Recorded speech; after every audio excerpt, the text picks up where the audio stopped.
Thank you very much for coming. My name is Jana Benge, and I'm the chairman of the Kerouac board at this time, but we're very collaborative. We are all in this together, so I am just merely got the title, but we are all very involved. We have several board members here today. We have Vanessa and Eric and Naomi and Terry and Karen and Jeff and myself.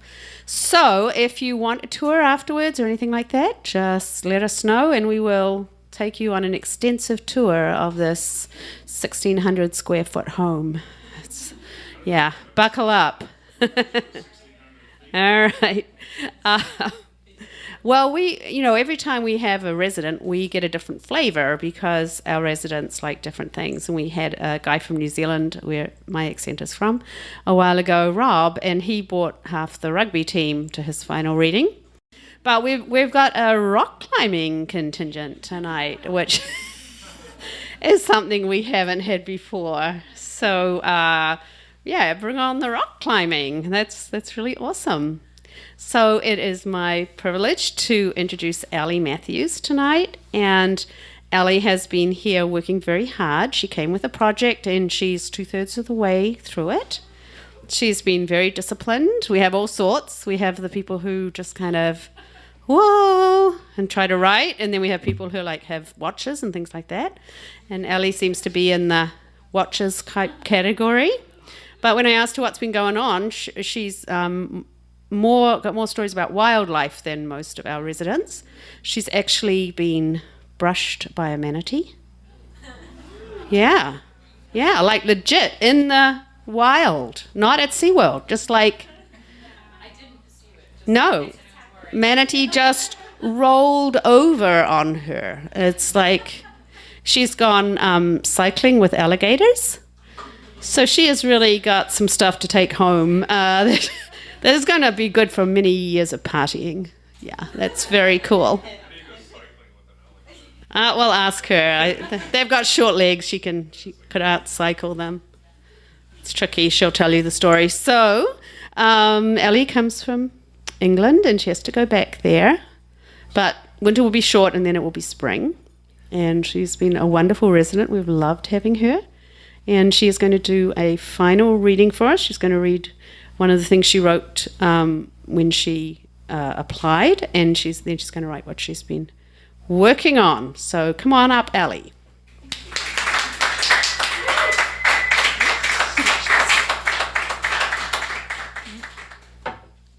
Yeah, so thank you all for coming. I'm going to read from the beginning of my first novel, which is not what I've been working on here, but is what I submitted to the Kerouac House.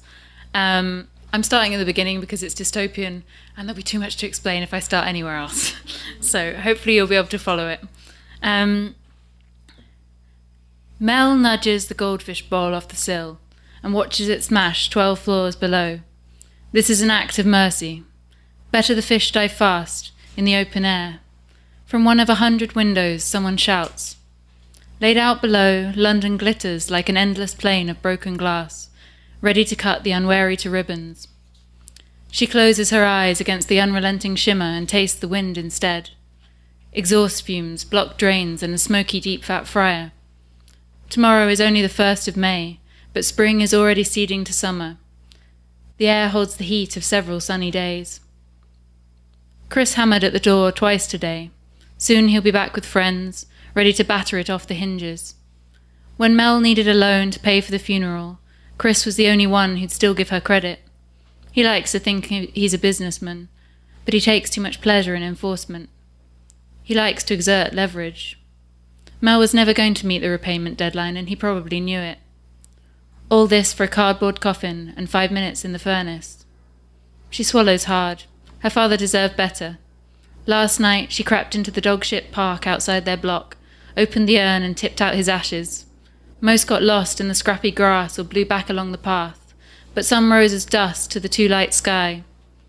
He didn't love this city or this flat, but where else could she scatter him? Mel hopes he's been whipped up into the troposphere, that he'll end up blowing across blue Arctic tundra. She closes the window and turns into the apartment.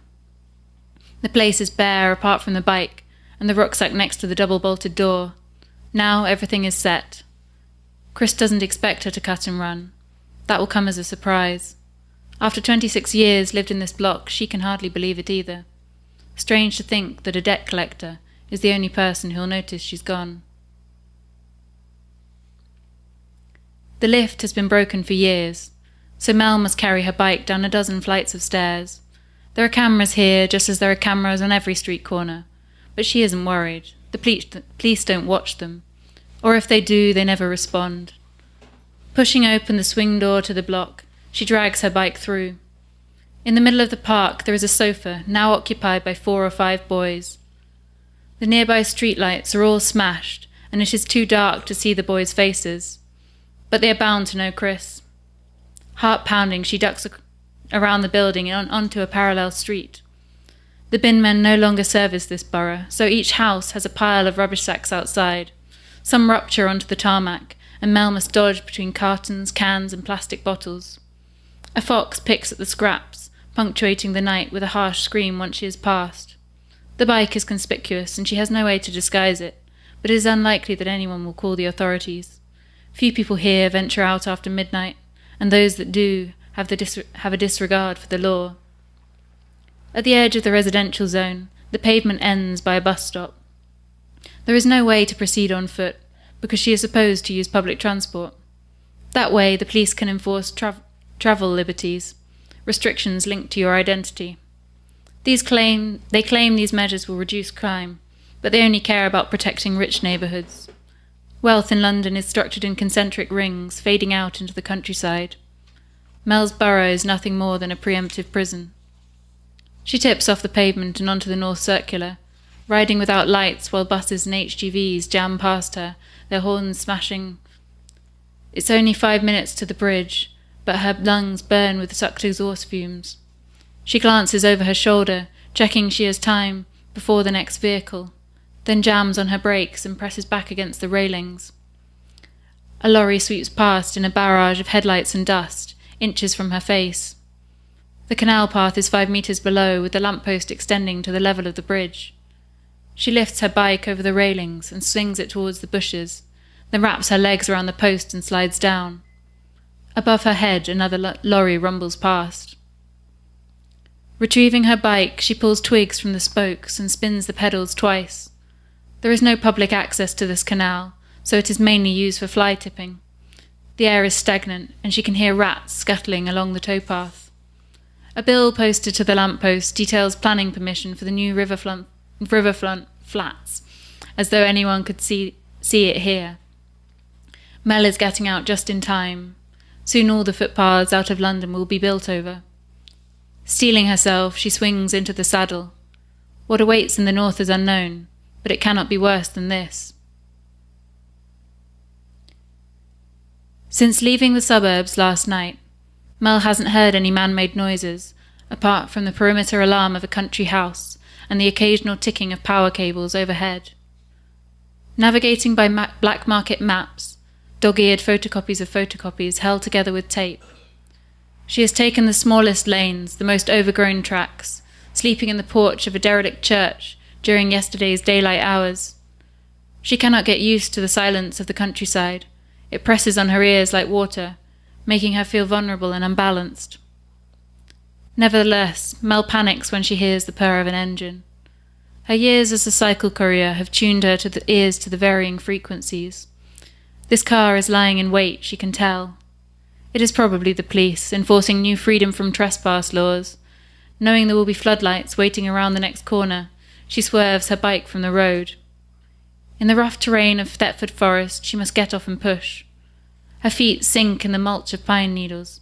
Her loud breaths seem to tear the night. The trees here are planted in grid formation, grown for timber, so she's always at the centre of a crosshair, only able to see down 4 narrow avenues. Keeping back among the trunks, Mel eyes the blockade as she pads past. It's too dark to look for danger in any other direction, so she doesn't try. The police have got sloppy. They are listening to the radio, smooth hits leaking from their armoured car. A branch cracks beneath her foot and she freezes. No need. The sound is smothered by pop melody. Trudging on through sand, leaf litter and dirt, Mel reaches the forest's northeastern edge at dawn. Amber light flares on the rust-tipped grasses, but she cannot afford to admire the scene. Fear is catching in her chest. She needs to find cover on this flat land before the wide sky lets in too much sun. This forest is rumoured to shelter exiles, bandits even. She can't rest here. Her rucksack feels as though it's full of stones, but she hitches up the strap and pushes on. Mel keeps low behind boundary hedges. The stunted Scots pines stoop down to meet her. Off the tarmac road, her bike is nothing but a hindrance. She must lift it over ditches and shove it through scrub. Her hip bone is already bruised from hitching the steel frame. She had thought her clothes practical, but they are made for city living. Now her t-shirt is torn and her trainers are sodden, one sole flapping loose. Blisters are swelling on both big toes. She is almost at the point of dropping onto the damp ground, when she sees a farm in the distance. It should be uninhabited, given this whole swathe of countryside has been cleared. Aching for sleep, Mel picks up pace and skirts around the field. There is no taint of manure in the air, just the dank smell of disuse. With the nervous stalk of a feral cat, she peers into the first barn. It is empty apart from a few rough-bound bales and a wood pigeon cooing in the loft. The roof is still intact and the floor is dry. This is all she needs. Dumping her bike in the corner, she crumples onto the thin straw and falls asleep.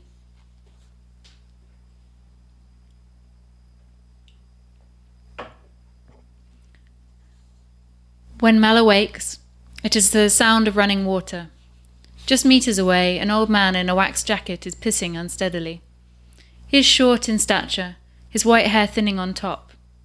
When he turns and sees her, he staggers and almost falls onto the dampened bales. She should be running, but she isn't. He should be reaching for a scythe or a pitchfork, but he isn't. Recovering his balance, the man scrutinizes her with an amused expression. "And who might you be?" he asks. "Look," she says, "I'll leave. You don't need to call the police. I'll leave." The man sucks in his ruddy cheeks. "Well, I'm Bill," he says. "And from the sound of you, you've escaped from our fine capital."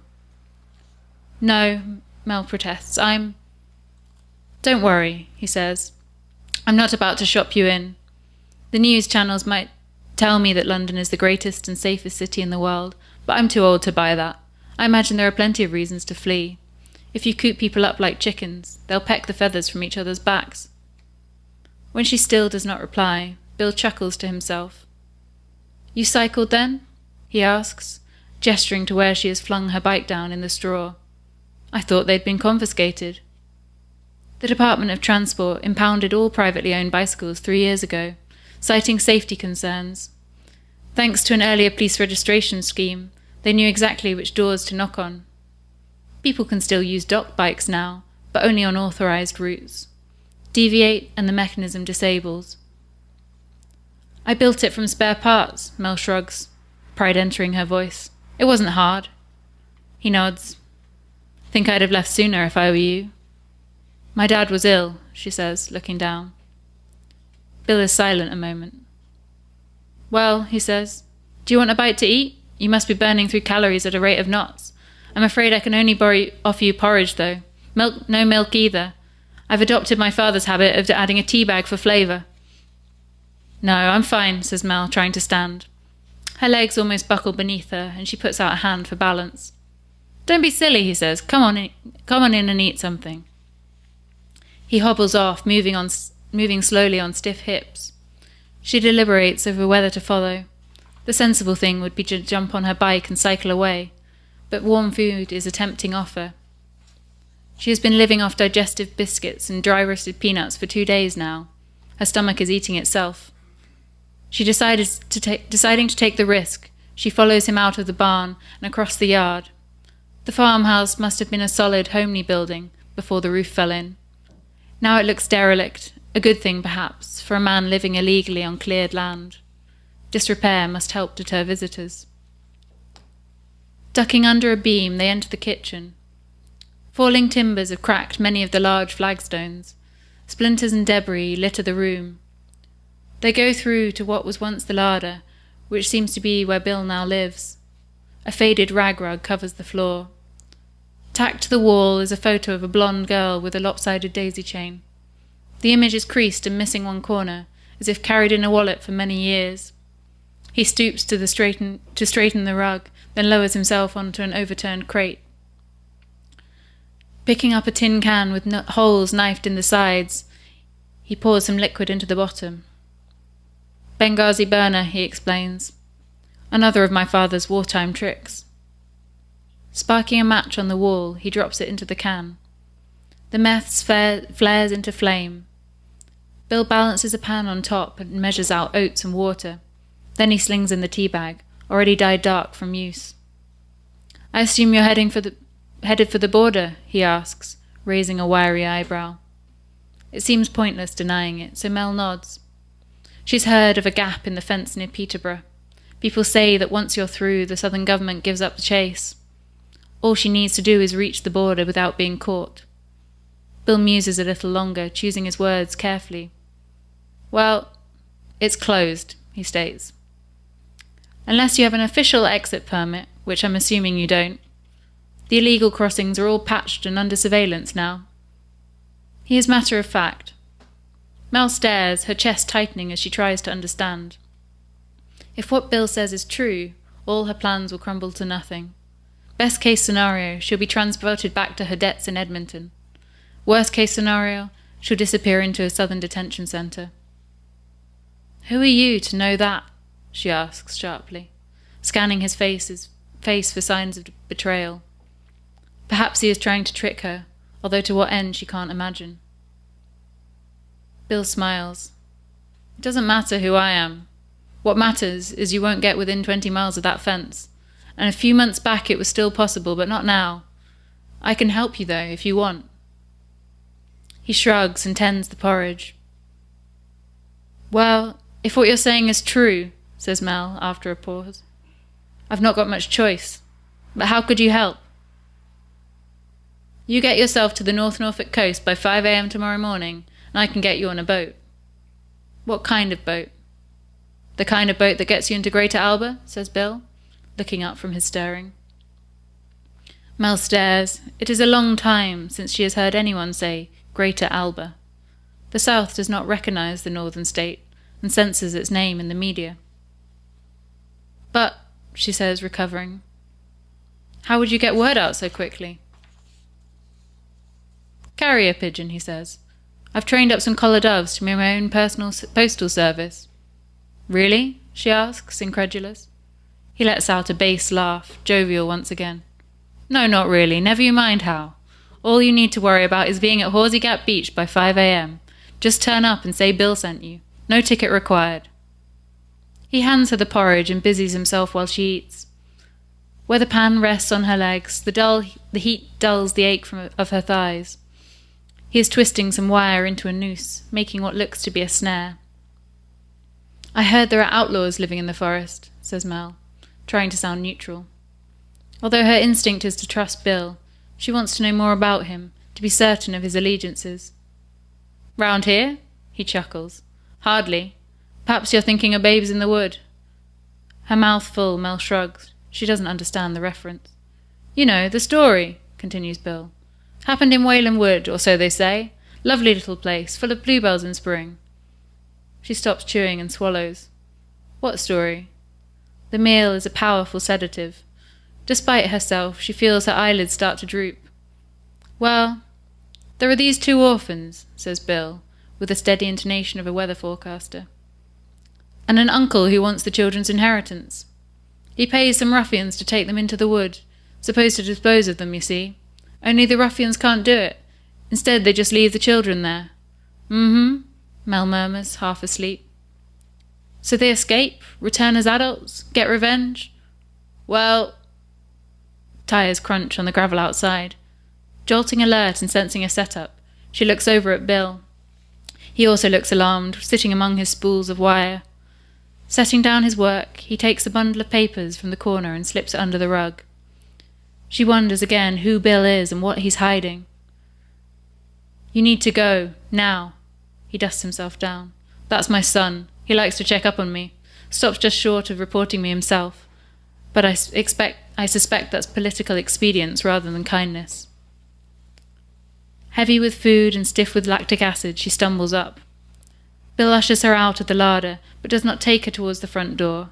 Instead, he ducks through beams and piled bricks towards the kitchen hearth. There, behind the wood burner, is a hole in the wall. He pushes her towards it. "Remember," he urges, "the boat will be there at 5 a.m. Don't miss it."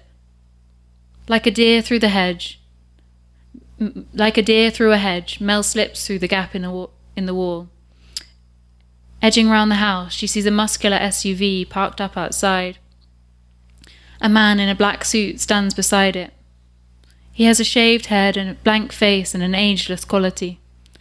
It is hard to imagine him being anyone's son. "William," the man shouts, as though addressing a dog that has soiled the carpet. "William, come out of that death trap. We need to talk." If Bill replies, it is with words too quiet for Mel to hear. The man relents and stoops inside. Taking her chance, she dashes across the yard and into the barn. Grabbing her bike, she flings herself on. In this scalped landscape, there's nowhere to hide, so speed is the only option. She bumps over clods of earth and fossilized tractor ruts, making for the road.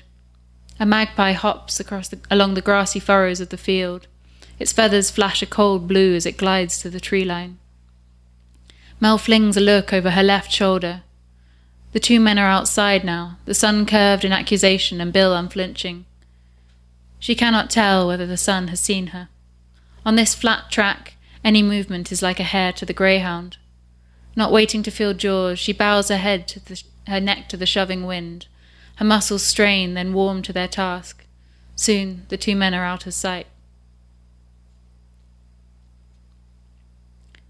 Having lost her bearings trudging through the forest, Mel has yet to reorientate herself. She wonders whether her maps are so old as to be obsolete, because she cannot match them to the landscape. It doesn't help that the road signs have all been removed or switched round.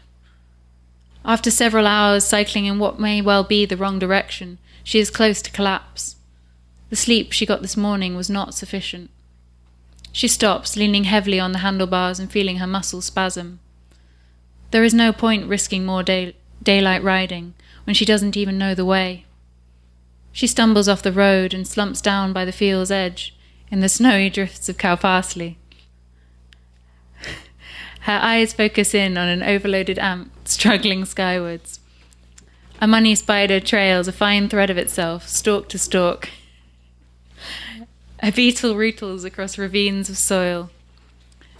Submerged in green, she feels the grasses wave above her. Her mouth grows claggy and her breath slows, but her eyes keep snapping open. Frantic thoughts hold her back from sleep. Right now, Londoners will be heading home from work. They'll be swiping their tablets over the tube gates and proceeding to their designated stops. Health, criminal and employment records will determine their travel privileges. The very richest employees might drive. But even then, the congestion charges will limit them. Mel's father urged her to get out years ago, but she couldn't leave him. Instead, she waxed on about London's cosmopolitan charms and pretended to be happy. She wanted to spare him the guilt of making her stay. In his dank bedroom, she would talk him into sleep. She'd stare at the mouldy wall behind his head and wait for his eyes to close. Once his breath had softened, she knew it was safe to creep away. She spent nights in the company of mice, building herself a bike. She restored old parts and noted what she still needed, improvising brake box from rubbers and bending handlebars from old piping. The project progressed faster than her father's illness. She was left fine-tuning gears and spokes over and over, skills her father had once taught her. Only by then it was her hands that were black with grease, and his that seemed small and delicate. A wind gusts through the hedgerow, then rolls across the field. Mel turns with a shiver and pulls her rucksack close, plumping it like a pillow before laying her head down. The zip presses on her ear and she turns again, throwing an arm across her eyes. There are no foxes tearing at bin bags here, no rats making daylight raids on the bakery. Yet this mute landscape makes her nervous. She spent so many months planning this escape, and now all she can dream of is home. It's 3 a.m. and there are 20 miles to go. After wasting too much time on wrong turnings, Mel has finally found her bearings. The countryside darkness is translucent and all-enveloping. A sliver of moon enables her to decipher the map, but does nothing to diminish the night's depth. If she lets her tired head drop back, she can see a million constellations migrating across the sky. She has occasionally glimpsed the North Star before, but never the Milky Way. Mel cycles as if somnambulant, her legs turning and her mind floating 3 feet above. She slips unnoticed through back lanes, avoiding the yellow stains of towns. Trees file past in silent lines, and shapes flit in her peripheral vision. She can sense the road, but cannot see it when she looks directly. As a vehicle approaches, the headlights beam out a warning, and Mel scrambles behind a hedge. She gasps as ditch water soaks her toes. The car swoops by unseeing. The map tells her there is an A road to the east and no way round it. Her best bet is to pelt straight over, hope the road is empty. She stands up on the pedals and leans over the handlebars. Her rucksack slips, chafing her neck. A scudding cloud further dampens the weak moonlight. As she accelerates towards the junction, the tarmac twists into a blind bend. She sees the approaching fence too late and slams sideways into the rough wood, feeling it splinter into her leg. Winded, she gets back on her bike and jolts over the rough ground. With only 10 meters left to gain momentum, she pedals feverishly. A shrill light strips her eyes, white alarm cuts through her daze. She has set off motion-activated floodlights. For a few seconds she freezes. Blinking against the glare, she can just make out the unmanned roadblock to her left. For a moment there is silence. Then the wailing of a siren begins, accompanied by a blaring voice that repeats, "Trespasser, you are being recorded. Remain still and wait for the police to arrive. Trespasser, you are being recorded. Remain still and wait for the police to arrive." On either side of the metal barrier, the twin heads of surveillance cameras pivot and try to focus. Mel snaps awake. She must go, now. Still blinded by adrenaline and LED bulbs, she makes for the dark burrow in front of her. Her breath is ragged, but she pushes on into the warren of country lanes. The road splits and splits again like a probability tree, increasing her chances of escape. Her leg smarts and her hand comes off black when she tests it. Her thigh is leaking crude oil where she has ripped her skin on some rusty nail. Her jeans are already soaked. With every pump, her leg spews more blood. There is no choice but to carry on, left, right, hoping she doesn't choose a dead end, hoping the police don't catch her. There is a faint line on the horizon where dawn will soon appear. The sky is a pale grey and she can make out the crops in the fields now. Pulling out the map, she traces turns, trying to tally up where she is. Another mile or two along the coast road and she must hit Horsey Gap. That's if she hasn't gone too far already. The road is gritty and the wheels slide beneath her. At last, she sees the weathered wooden sign she has been looking for. Horsey Gap Car Park. Mel veers off onto the access road and heads into the dunes. She pedals until it is too sandy, then flops off. Heaving her bike behind a clump of marron grass, she runs towards the sea. Her watch says 5:05 a.m., but she cannot go any faster. For every 2 steps forward, she slides one back, falling and tumbling. The sand sticks to her wound and crumbles off in bloody crusts. A boat is waiting out at sea, silhouetted against the sunrise. Hoping it is not the Coast Guard, she kicks off her shoes and wades into the rough sea. She gasps at the cold, feels the tug of the tide. That's the end of that bit.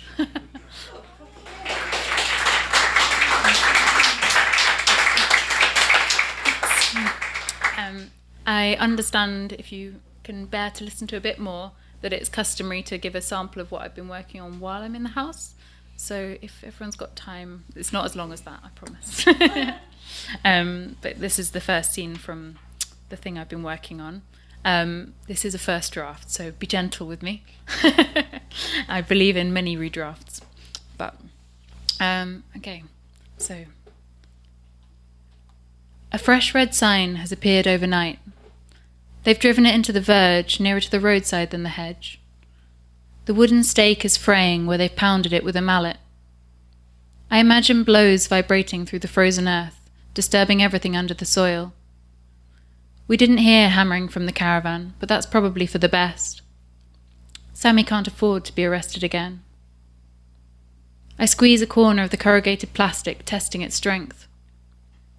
2 cable ties hold the board in place, their stiff black tails pointing towards the farm, our farm. I decide to come back later with a knife, to sever the ties and remove the board.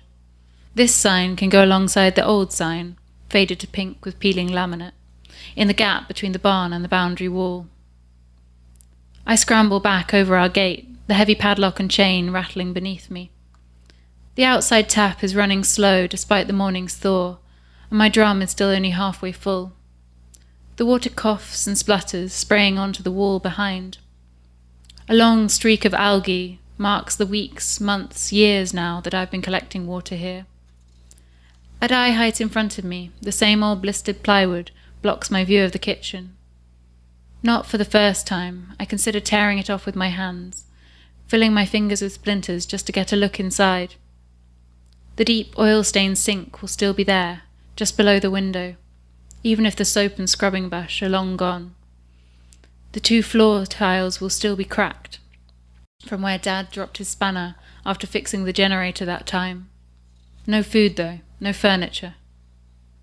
Too impatient to wait, I shut off the tap and hitched the drum onto my hip.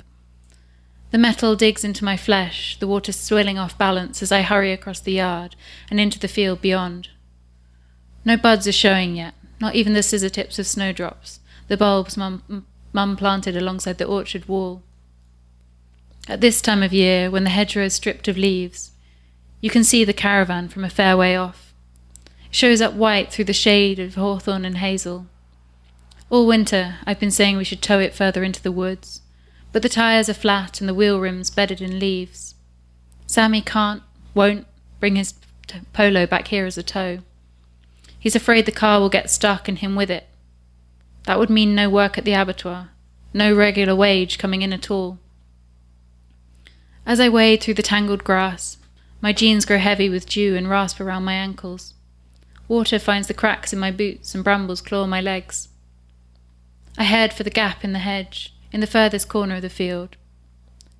It is large enough for a tractor to pass through, and yet invisible from a distance, lost in a hash of brown and muddy green. A few meters from the caravan, I ditch the water drum and start to jog. The door opens with its usual groan and then slams shut behind me. The heap of covers I know to be Sammy doesn't move, so I lift a corner and tug on his leg. He groans and rolls away, pulling the tangle with him. Judging by the stale, sour smell in here, he's had another heavy night at the pub. "Sammy," I say, shoving the lump of him. "Wake up, wake up!" He groans again, mumbling something. This time I pull the covers right off, leaving him bare except for his boxers. He sits up then, skinny and shivering with the cold. "All right, Jesus, I'm awake," he says, grabbing a blanket and pulling it to his chin. "What's happened? Are you okay?" He shuffles back and leans against the window. Black hair sticks to the condensation as he slumps down a little, eyes closed. His heavy breaths continue to sour the air. I am suddenly reluctant to speak, as though telling Sammy will make the facts more real. "There's a new sign out front," I say.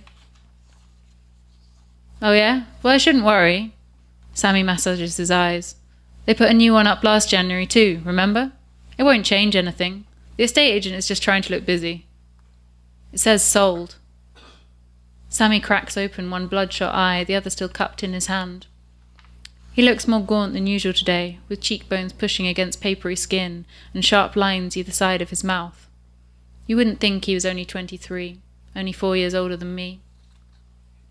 "You sure?" he asks. "Of course I'm sure. I lower myself onto the foam mattress. What's not to be sure about? At my feet are 3 piles of clothes. Dirty, clean, and almost clean. I fish a grey jumper, one of mine originally, from the almost clean pile and chuck it at Sammy. He pulls it on with a grunt of thanks, stretching out the sleeves to cover his wrists. The white scar on his left hand disappears under a cuff.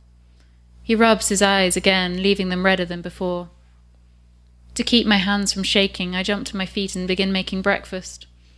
The bag of sliced white spins open as I hang it over the counter. We're out of Marge, so I double up on jam instead. Here, I thrust a sandwich at Sammy, then take a bite of my own. The bread is stale and sticks to the roof of my mouth. It clots in my throat with each swallow. I try to think, to imagine what Dad would do now. He always found the loopholes, the ways of not doing what he was told to. I see him crouched on the bathroom floor with a tube of cyanacrylate, holding together the toe he'd sliced half off. Better to glue yourself up than trust a doctor. Maybe it's time to move on, suggests Sammy, his mouth full of bread paste. I mean, it's a pain in the arse when we're all set up here, but you go if you want. That's not what I'm saying. He puts down the plate. I mean, we could both go, find somewhere else to stay. We've got options. I can't do that. I can't leave. Sammy frowns for a moment, then goes back to chewing his sandwich. Of course he doesn't understand. How could he, without knowing about the orchard, about the hours I spent there digging? It must have rained an inch for every foot I went down that day. Taking an almost clean sock, I wipe off a window and look out across the field. That pebble-dashed white building is where I lived my whole life up until the age of 17. On the good years, we raised 4,000 ducks in that barn. This farm is my home, and I won't trade it in for some council-run hostel for being monitored day and night. Not that they're likely to offer help again, not after last time. We should move the caravan, I say, drawing a finger down the wet glass, making the moisture bead and trickle. It's too obvious here. Sammy has closed his eyes again, the empty plate resting on his lap. All right, he shuffles down the bed, scattering crumbs as he does so. We will. I promise we will. Just let me get another hour of sleep, just one more hour of sleep first, and then we'll sort it. We're going to sort all of this out, I swear.